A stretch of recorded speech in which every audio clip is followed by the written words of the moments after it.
যেন চোখ ভরা মায়াবী কাজলে সেজেছে মনিরের আদরি। অবিকল মানুষের মতোই ভাষা বুঝে সায় দেয় মাথা নেড়ে। ডাকলেই হাতের ইশারায় ছুটে আসে বুকের মধ্যে। গায়ে হাত বুলিয়ে দিলে পরম প্রশান্তিতে শান্ত হয়ে যায় গোধূলি রঙের দেহখানি। আমাকে দেখলে ডাকাডাকি শুরু করে দেয়, যতক্ষণ না পর্যন্ত হাত বুলাম চিল্লাপালা স্টার্ট করবে। যেন সোনালী চাদরে মোড়ানো শরীরে বাদামি আর সাদার কারুকাজের মিশ্রণ। দানবাকৃতির কোনো কোনো গরু দেখে মনে হবে যেন কফির বৃষ্টিতে শরীরে ছোপ ছোপ কারুশিল্পের আঁকিবুকি।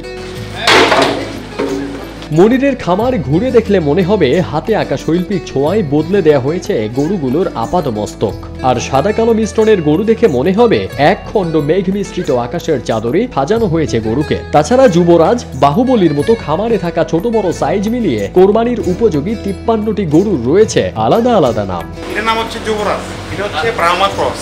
আমার এখানে কোরবানির উপযুক্ত বিক্রি করার মতন আপনার 53 পিস গরু আছে। প্রত্যেকটি গরুর নামকরণ করা আছে, যেমন আপনার বাদশাহ আছে, সুলতান আছে, বাহুবলী আছে, জোরাইশ আছে, পুতুল আছে, জ্যাঠা আছে। বাহুবলীর মতো দানবাকৃতির গরুগুলো 2-3 জনের সহযোগিতায় হাঁটা চলা করলেও স্বভাবে এরা অবিকল মানুষের মতো। গায়ে হাত রাখলেই আদর পাবার জন্য পরম মমতায় চোখ বুজে ফেলে। লেজ নাড়িয়ে জানান দেয়, বহিঃপ্রকাশ করে ভালোবাসার। এটার নাম হচ্ছে যুবরাজ। আমার কথা শুনে এটার সাথে মানে এমন মায়া জন্মাইছে, আমাকে দেখলে এটা লাপালাপি শুরু করে দেয়। বিশাল আকৃতির এসব গরুর খাবারের তালিকায় রাখা হয়েছে ধানের কুড়া, গমের ভুসি, ভুট্টা, পরিষ্কার ঠান্ডা পানি, সয়াবিন এবং সরিষার খৈল। এসবের মিশ্রণে প্রস্তুত হয় মনিরের বাহুবলীদের খাবার। খাবার শেষে মানুষের মতো মুখে তুলে পানি খাওয়ানো হয় এদেরকে। নলের সাহায্যে মুখের সামনে পাইপ ধরলে এভাবেই পেট ভরে পানি খায় খামারের গরুগুলো। নির্দিষ্ট সময় পর পর প্লাস্টিকের নলের সাহায্যে দিনে 3 বার বৃষ্টির মতো পানি ছিটিয়ে এদেরকে নিয়মিত গোসল করানো হয়। আমার গরুগুলোকে আমি ন্যাচারাল খানায় দিচ্ছি, যেমন ঘাস দিচ্ছি,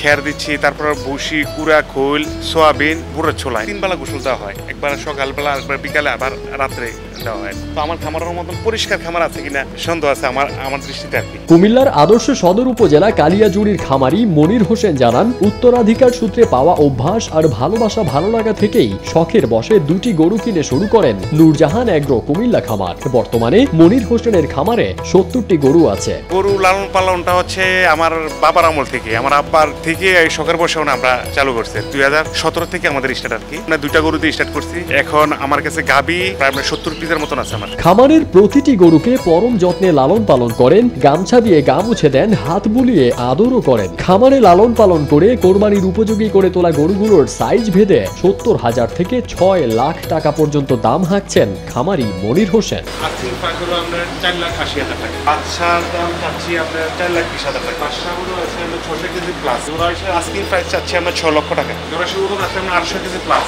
খামারের গরুগুলোর পরিচর্যার জন্য সার্বক্ষণিকভাবে 5 জন ব্যস্ত থাকেন। এই খামারে প্রায় 850 কেজি পর্যন্ত ওজনের গরু রয়েছে। কাল 8টা দিয়ে খামারে ঢুকি, গরুর আমরা খাবার দাবার দেই, গরু গোসল দেই, গোসল দেওয়ার পর আমরা গরুর খেটে দেই, দিয়ে খাওয়াটা ঠিক একটার ভিতরে আমরা কমপ্লিট করে বাড়ি দিই।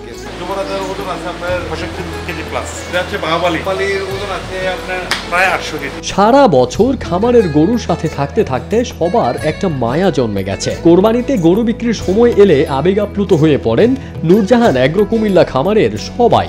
যে একটা মায়া মহব্বত জন্মের জন্য বিদেশ থেকে পাড়ি দিয়ে দেশে আসা লাগতেছে শুধু গরুগুলার দেখার জন্য, ঈদের জন্য। পুরো বছর গরুগুলো লালন পালন করি, কিন্তু লাস্টের যখন গরুগুলো নিয়ে যায় তখন আমরা আমাদের নিজের আবেগগুলো কন্ট্রোল করতে পারি না। এতটুকু কষ্ট আমরা ফিল করি মনের ভিতরে। খামারি মনির হোসেন গরু বিক্রি করে খামার থেকে যে লাভ করেন তার একাংশ দান করেন মাদ্রাসায়। আমার খামারের একটা অংশ আমি, পাশে আমার মাদ্রাসা আছে, তো মাদ্রাসার মধ্যে প্রত্যেক মাসে একটা অংশ আমি দিই। মাদ্রাসার জন্য যতটুকু পারি সহযোগিতা করবো, সবসময় করি, এবারও করবো ইনশাআল্লাহ।